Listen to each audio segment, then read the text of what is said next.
நான் காலேஜ் படிச்சுட்டு இருக்கும்போது செமினார் பண்ணணும். அந்த செமினார்ல நான் எந்த அளவுக்கு பெர்ஃபார்ம் பண்றேனோ அந்த மார்க் தான் எனக்கு செமஸ்டர்ல சேர்த்து ஆட் ஆகும். அப்படிங்கும் போது ஸோ அந்த இடத்துல நான் பெர்ஃபார்ம் பண்ணணும், சூப்பரா பண்ணணும்னு எல்லாமே ஸ்கிரிப்ட் எல்லாத்தையும் எழுதிட்டு போயிட்டேன். ஆனா அங்க போனதுக்கு அப்புறம் ஸ்டேஜ்ல ஏறி என்னால பெருசா வந்து பெர்ஃபார்ம் பண்ண முடியல.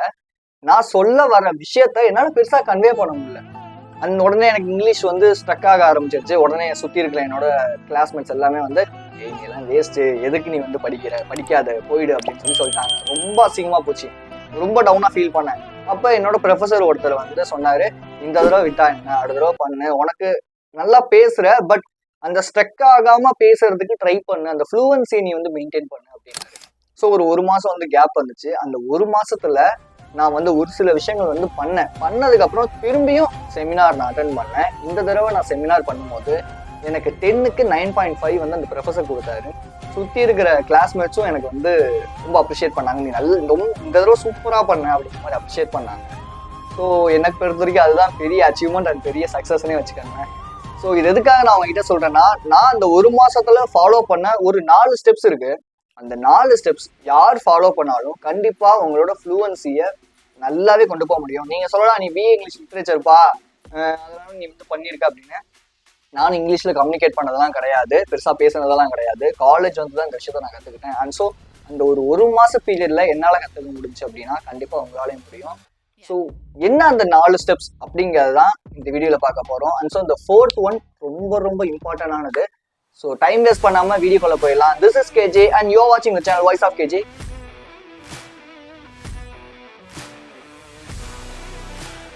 Right 10 sentences daily about anything. என்னை பத்தி நான் தெரிஞ்சுக்கணும், எனக்கு வந்து கிராமர் எப்படி இருக்கு, எனக்கு சென்டென்ஸ் மேக் பண்ண எப்படி இருக்கு நான் தெரிஞ்சுக்கணும் அப்படிங்கிறதுக்காக என்னை பத்தி ஒரு 10 சென்டென்ஸ் நான் டெய்லி எழுத ஆரம்பிச்சேன். அண்ட் ஸோ ஒரு பாயிண்ட்டுக்கு மேல எனக்கு என்ன எழுதுறதுன்னு தெரியல. அதுக்கப்புறம் என்ன பண்ணேன்னா ஒரு ஆப்ஜெக்டை பத்தி நான் எழுத ஆரம்பிச்சேன். லைக் வந்து இந்த பெர்ஃப்யூமை பத்தி எழுத ஆரம்பிச்சேன். அதுக்கப்புறமேட்டு இந்த ஸ்பின்னர்ஸ் பத்தி எழுத ஆரம்பிச்சேன், இந்த பிளட் பத்தி எழுத ஆரம்பிச்சேன். எப்படி எழுத ஆரம்பிச்சேன் அப்படின்னா, this is my favourite pen, I just love to write in this pen. So இந்த மாதிரியான ஒரு 10 சென்டென்ஸை நான் வந்து மேக் பண்ணேன். அது மேக் பண்ணதுக்கு அப்புறம் என்னோட மிரர் முன்னாடி போய் நின்று நான் அந்த 10 சென்டென்ஸையும் ஒப்பிக்காம ஜஸ்ட் ஒருத்தவங்க முன்னாடி நின்று நான் பேசினா எப்படி பேசுவேன் அந்த மாதிரி நான் வந்து பேச ஆரம்பிச்சேன். ஸோ இப்படி பண்ணும்போது என்னோட ஃப்ளூவன்சி அண்ட் கான்ஃபிடன்ஸ் இது ரெண்டுமே எனக்கு இம்ப்ரூவ் ஆச்சு. அட் த சேம் டைம் என்னோட பாடி லாங்குவேஜும் நல்லாவே வந்து ஒர்க் ஆக ஆரம்பிச்சிச்சு. ஸோ இதை நான் எதுக்காக உங்ககிட்ட சொல்றேன் அப்படின்னா, நீங்க வந்து பேசுறதாடா அப்படின்னா நமக்கு பேசுறதுக்கு முதல்ல வரணும் அப்படின்னா நமக்கு முதல்ல எழுத தெரியணும். ஒரு விஷயத்த எழுதி நம்ம அதை கரெக்டா கன்வே பண்ண தெரியணும். அப்போ நம்ம எழுதுனா மட்டும்தான் ஒரு விஷயத்த நம்மளால ஈஸியா மற்றவங்களுக்கு கன்வே பண்ண முடியும். அது தமிழா இருந்தாலும் சரி, இங்கிலீஷா இருந்தாலும் சரி, எந்த லாங்குவேஜா இருந்தாலும் சரி. ஓகே, ஸோ ஃபர்ஸ்ட் நீங்க என்ன பண்ணுங்க, டெய்லி ஒரு நோட் போட்டுக்கோங்க. அந்த நோட்ல 10 வரி ஃபர்ஸ்ட் உங்களை பத்தி ஆரம்பிங்க. அப்புறம் உங்களை சுத்தி இருக்கிற எந்த ஆப்ஜெக்ட் பத்தி வேணாலும் ஒரு 10 சென்டென்ஸ் எழுதுங்க. அப்படி உங்களுக்கு எழுத தெரியல, எனக்கு சென்டென்ஸ் மேக் பண்ண தெரியலனா கிராமர்லின்னு சொல்லி ஒரு ஆப் ஒன்று இருக்கு, ஒரு வெப்சைட் ஒன்று இருக்கு. ஸோ அதில் போய் செக் பண்ணுங்க, உங்களுக்கான சென்டென்ஸ் அது மேக் பண்ணி கொடுக்கும். அதை நீங்க டெய்லியும் மிரர் முன்னாடி போய் நின்று ப்ராக்டிஸ் பண்ண ட்ரை பண்ணுங்க. Second, translate, Google translate. நீங்க தமிழ்ல வந்து ஒரு விஷயத்த டைப் பண்ணுங்க, அது இங்கிலீஷ்ல டைப் பண்ணி கொடுக்கும். அதை சென்டென்ஸா மேக் பண்ணி எழுதி அதுல முன்னாடி போய் நின்று பேசுறதுக்கு ட்ரை பண்ணுங்க. இப்போ ஆட்டோமேட்டிக்கா உங்களோட கான்ஃபிடன்ஸ் லெவல் இம்ப்ரூவ் ஆகும். அண்ட் ஸோ உங்களோட ஃப்ளூவன்சில நீங்க எங்க மிஸ்டேக் பண்றீங்கன்றதையும் உங்களால கண்டுபிடிக்க முடியும் இன் ஃப்ரண்ட் ஆஃப் மிரர் முன்னாடி பண்ணும்போது.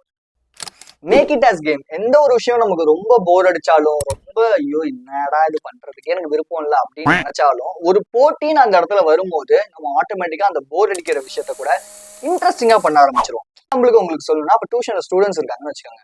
நான் அவங்க கிட்ட போய் என்ன பண்ணுவேன்னா, இன்னைக்கு நான் வந்து ஒரு இங்கிலீஷ்ல ஒரு சென்டென்ஸ் சொல்லுவேன், அந்த தமிழ்ல யார் வந்து டிரான்ஸ்லேட் பண்றீங்களோ அவங்களுக்கு இந்த லெட் அப்படின்னு சொல்லுவேன். அட் த எண்ட் வந்து என்ன நடக்கும் அப்படின்னா, பசங்க எல்லாருமே அவங்க தப்பா தான் சொல்லுவாங்க, பட் இருந்தாலும் ட்ரை பண்றாங்க இல்லையா. ஸோ பட் நம்ம என்ன நினைக்கிறோம் அப்படின்னா, நம்ம சொன்னா கரெக்டா தான் சொல்லணும்னு நினைக்கிறோம், பட் அவங்க ட்ரை பண்றாங்க. இந்த மாதிரி விஷயத்த நம்ம சின்ன பசங்க கிட்ட இருந்து கத்துக்கலாம். அதே மாதிரி இன்னொரு விஷயம் என்ன பண்ணுவேன் அப்படின்னா, நான் போயிட்டு இன்னைக்கு வந்து உனக்கும் போட்டி, யாரு வேகமா எழுதுறீங்க, அழகா எழுதுறீங்க, எத்தனை பேஜ் எழுதுறீங்க அப்படின்னு சொல்லி நான் வந்து ஒரு போட்டி மாதிரி வைக்கும் போது அந்த பசங்க ட்ரை பண்ணுவாங்க. அந்த மாதிரி தோத்துருவோங்கிறதுக்காக அந்த பசங்க உட்காந்து யோசிச்சுக்கிட்டு பயந்துட்டு இருக்க மாட்டாங்க. They will try. If they gonna be lose, அவங்க லூஸ் பண்ணா கூட ஓகே பரவாயில்ல நான் ட்ரை பண்றேன்னு சொல்லி ட்ரை பண்ணுவாங்க. எதுக்காக? ஒரு ரிவார்டுக்காக. ஓகே, ஸோ இதைதான் நம்ம இந்த இடத்துல அப்ளை பண்ண போறோம். ஜஸ்ட் நீங்க வந்து உங்களோட ஃப்ரெண்ட்ஸ் கிட்டயோ இல்ல உங்களோட மாம் டேட் யாரா வேணா இருக்கலாம், அவங்க கிட்ட போயிட்டு இந்த மாதிரி நான் இப்போ ஒரு 5 நிமிஷம் வந்து இங்கிலீஷ்ல பேசுவேன், அப்படி பேசிட்டேன் அப்படின்னா நீ எனக்கு 10 ரூபா தரணும். அப்படி நான் வந்து இடையில எங்கேயோ விட்டுட்டேன், இல்லை நான் பேசல அப்படின்னா நான் உனக்கு 10 ரூபா தருவேன். ஸோ இந்த மாதிரியான ஒரு பெட்டோ, இல்லை உங்களுக்கு ரொம்ப க்ளோஸ் ஃப்ரெண்டு, அவனும் நீங்களும் ஒரு இங்கிலீஷ்ல வந்து அடுத்த லெவல் போகணும்னு நினைக்கிறீங்க, அந்த மாதிரி ஆளுங்க கிட்டயோ, இல்லை உங்களோட இங்கிலீஷ்ல சூப்பரா இருக்காங்க அவங்க கிட்ட போயோ, இந்த மாதிரியான ஆளுங்க கிட்ட நீங்க பேசும்போது, இல்லை இந்த மாதிரியான ஒரு கேமை நீங்க கிரியேட் பண்ணி விளையாடும் போது ஆட்டோமேட்டிக்கா போர் அடிக்கிற விஷயத்த கூட உங்களால ஈஸியா ஒரு த்ரில்லிங்கான ஒரு விஷயமா மாத்திக்க முடியும். அது இங்கிலீஷுக்குன்னு மட்டும் கிடையாது, எல்லா விஷயத்துக்குமே இது அப்ளை ஆகும். பட் நமக்கு தேவை லாங்குவேஜ் ஃப்ளூவன்சிங்கிறதுனால நீங்க இந்த இடத்த இதை இங்கிலீஷுக்கு அப்ளை பண்ணி பாருங்க, கண்டிப்பா உங்களால முடியும்.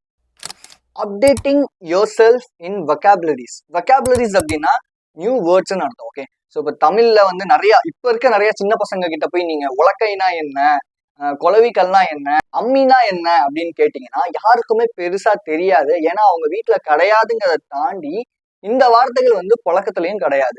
லைக் இப்போ வந்து புழக்கம் அப்படி பழக்கத்துலயும் கிடையாது, அதுவே எனக்கே தெரியல பாருங்க. ஸோ இந்த மாதிரிதான் இங்கிலீஷ்லயுமே நிறைய வார்த்தைகள் வந்து ஃபேட் அவுட் ஆயிட்டு இருக்கும், புதுசான வார்த்தைகளும் வர ஆரம்பிச்சிருச்சு. ஸோ நம்ம என்ன பண்ணணும்னா நம்ம அப்டேட் பண்ணிக்கணும். அது என்ன ஸ்கில்லா இருந்தாலும் சரி, அதுல புதுசா ஒரு விஷயம் வருது, ட்ரெண்டா வருது, இல்ல ட்ரெண்ட் ஆகல ஆனா புதுசா வருது அப்படின்னா அதை நம்ம அப்டேட் பண்ணிக்கிட்டே இருக்கணும். அப்பதான் நம்மளால சர்வை பண்ண முடியும். இந்த ஃபாஸ்ட் க்ரோயிங் வேர்ல்ட்ல நம்ம அப்டேட் பண்ணா மட்டும்தான் நம்மளால சர்வை பண்ண முடியும். அண்ட் ஸோ இங்கிலீஷை பொறுத்த வரைக்கும் வெக்காபுலரின்னு சொல்லி ஒரு ஆப் ஒன்று இருக்கு, லிங்க் டிஸ்கிரிப்ஷன்ல கொடுக்குறேன். ஸோ நீங்க அந்த ஆப்பை போய் செக் பண்ணுங்க. அதுல டெய்லி நியூ வேர்ட்ஸ் அதுவே தானாவே உங்களுக்கு நோட்டிஃபிகேஷன் மாதிரி வந்துகிட்டே இருக்கும். அது மூலியமா நீங்க படிச்சுக்கலாம், புது வேர்ட்ஸையும் கெயின் பண்ணிக்கலாம். இதுல என்னப்பா யூஸ் இருக்கு அப்படின்னா, புது வேர்ட்ஸ் கத்துக்கிட்ட மாதிரியும் இருக்கும். செகண்ட், நீங்க ஒரு இடத்துல ஒரு மீட்டிங்ல இருக்கீங்க, அந்த இடத்துல இந்த மாதிரி ஒரு புதுசான வேர்ட்ஸ் எல்லாம் போட்டு பேசும்போது 4-5 பேர் பெரிய ஆளுங்க இருக்காங்கன்னா, oh what is the meaning for this word அப்படின்னு சொல்லி உங்ககிட்ட மேபி கேட்கறதுக்கான வாய்ப்புகள் இருக்கு. நீங்க மத்தவங்க கிட்ட போய் எனக்கு சொல்லுப்பா என்னப்பா அந்த வேர்டுக்கு அர்த்தம் அப்படின்னு கேட்டது போய் மத்தவங்க உங்ககிட்ட வந்து கேட்கறதுக்கான ஒரு வாய்ப்பை நீங்க தான் வந்து கொடுக்க போறீங்க. அண்ட் ஸோ அந்த மூமெண்ட்ல நம்ம ஒரு கெத்தா ஃபீல் பண்றதுக்கான நிறைய விஷயமும் இருக்கு. ஸோ இங்கிலீஷ் நீங்க ஃப்ளூவெண்டா பேசணும் அப்படின்னா, நல்லா சூப்பரா வரணும், நல்லா செம்மையா ஷைன் ஆகணும் அப்படின்னா இங்கிலீஷ்ல நீங்க நியூ வொக்காபுலரிஸ் கத்துக்கிட்டு தான் ஆகணும். நியூ வேர்ட்ஸ் கத்துக்கங்க. அந்த ஆப்போட லிங்க் நான் கீழே டிஸ்கிரிப்ஷன்ல கொடுக்குறேன், போய் செக் பண்ணுங்க, ஃப்ரீ தான். இது ரொம்ப ரொம்ப ரொம்ப முக்கியமான ஒண்ணு. Make sure how to pronounce. ஒரு வேர்டுன்னு எடுத்துக்கிட்டீங்கன்னா அதை நீங்க எப்படி ப்ரொனவுன்ஸ் பண்றீங்கிறது ரொம்ப முக்கியம்.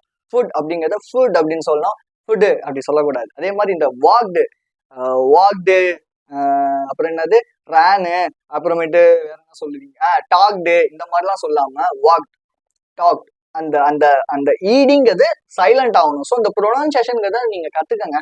இதுக்கு நிறைய ஆப்ஸ் இருக்கு, மேபி கூகுளே இருக்கு. நீங்க அதுல போய் டைப் பண்ணீங்கன்னா அதுவே உங்களுக்கு எப்படி ப்ரொனவுன்ஸ் பண்ணுங்கிறத அழகா சொல்லி கொடுக்கும். லைக் இங்கிலீஷ் லிட்ரேச்சர்ல இதுக்குன்னே ஒரு தனி சப்ஜெக்ட் இருக்கு, ஃபோனட்டிக்ஸ் அப்படின்னு சொல்லி. ஒவ்வொரு சவுண்ட்ஸையும் நம்ம எப்படி ப்ரொனவுன்ஸ் பண்றோம், எப்படி ப்ரொனவுன்ஸ் பண்ணணும், அதுக்கான லெட்டர்ஸ் என்னன்னு சொல்லி இதுக்குன்னு தனி சப்ஜெக்டே இருக்கு. அது ரொம்ப டஃபா இருந்துச்சு எனக்குலாம். 2 தடவை ஃபெயில் ஆகி 2 செமஸ்டர்ல அதெல்லாம் போயிருக்கு. ஸோ எதுக்காக இது சொல்றேன் அப்படின்னா, ப்ரொனவுன்சியேஷன்ங்கிறது ரொம்ப ரொம்ப முக்கியம். நம்ம ஒரு வேர்டை எப்படி ப்ரொனவுன்ஸ் பண்றோம் அப்படிங்கிறத பொறுத்து தான் மற்றவங்க ஓகே இவன் இங்கிலீஷ் நல்லா பேசுறான் அப்படிங்கிற ஃப்ளூவன்சிங்கிறது மற்றவங்களுக்கு தெரியும். அது மட்டும் இல்லாம நீங்களும் ஐடென்டிஃபை பண்ணிக்க முடியும். ஓகே இதை நான் சூப்பரா தான் பேசுறேன், நல்ல ஒரு இங்கிலீஷ்கார மாதிரி பேசுறேனப்பா அப்படின்னு சொல்லி அந்த ஒரு ப்ரொனவுன்சியேஷன், அந்த ஒரு ஃபீலிங், அந்த ஒரு கான்ஃபிடன்ஸ், இது எல்லாமே உங்களுக்கு பூஸ்டப் ஆகணும் அப்படின்னா pronunciation is very very very important in English. இது இங்கிலீஷ்க்கு மட்டும் கிடையாது, தமிழ்லையும் நீங்க ப்ராக்டிஸ் பண்ணுங்க. கண்டிப்பா உங்களால இங்கிலீஷ்ல நல்லா ஒரு 1 மந்த்லயே ஷைன் பண்ண முடியும். ரொம்ப கஷ்டம்னு நினைக்காதீங்க, ரொம்ப ஈஸின்னு நினைக்காதீங்க. கான்சென்ட்ரேட் பண்றேங்க. ஒரு மாசம் கான்சென்ட்ரேட் பண்ணி இந்த ஒரு 4 ஸ்டெப்ஸை நீங்க ப்ராக்டிஸ் பண்ணீங்க அப்படின்னா கண்டிப்பா உங்களாலையும் ஓரளவு உங்களோட ஃப்ளூவன்சியை பெட்டர் பண்ணவும் முடியும், புது வேர்ட்ஸை கத்துக்கவும் முடியும், இங்கிலீஷ்ல நல்லா ஷைன் பண்ணவும் முடியும். எங்கேயும் போய் பயப்படணும், வேற ஊருக்கு போனா பயப்படணுங்கிற எந்த ஒரு அவசியமுமே கிடையாது. ஓகே, அண்ட் ஸோ இன்னும் ஈஸியான வேஸ் நம்ம இங்கிலீஷ்ல இன்னும் இம்ப்ரூவ் பண்றதுக்கு ஆல்ரெடி நான் ஒரு வீடியோ போட்டிருக்கேன், லிங்க் தரேன், செக் பண்ணுங்க. And so at the end of the video, I hope this video will create some value to you. And so be strong and stay positive. This is KJ. I will see you in this video. Thank you.